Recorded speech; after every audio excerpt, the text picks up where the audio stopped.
Aujourd'hui, nous plongeons dans l'art de la vente et de la prospection. Des compétences essentielles pour tout entrepreneur prospère.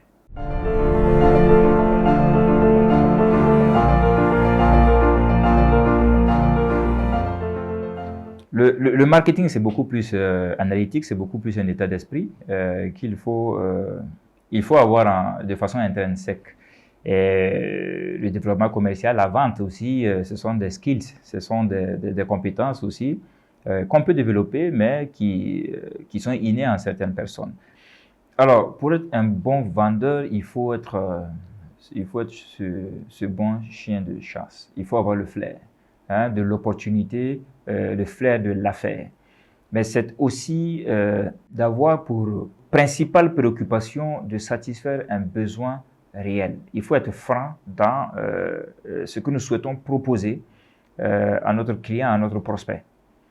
Ici, il est très important de pouvoir identifier les limites de votre produit, de votre offre, mais également les limites de ceux de la concurrence, et de sorte à aller vers justement ces consommateurs-là et leur proposer quelque chose de différent, quelque chose qui correspond le mieux à leurs aspirations. Vous savez,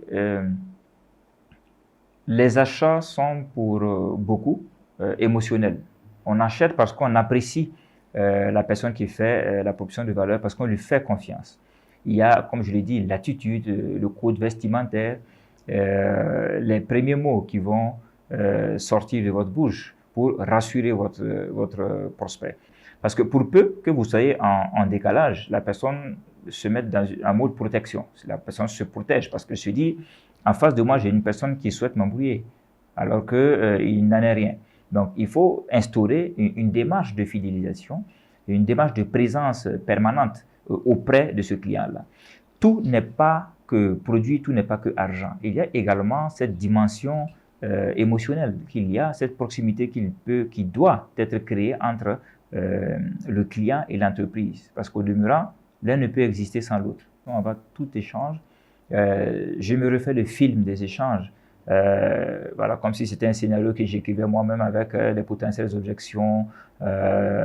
Alors, même la possibilité de différer les échanges à un autre jour, en plusieurs jours. Une négociation ne doit pas nécessairement être du tac au tac. Vous pouvez le faire en 2-3 jours, avec des silences, avec du désintéressement apparent. C'est ça la négociation.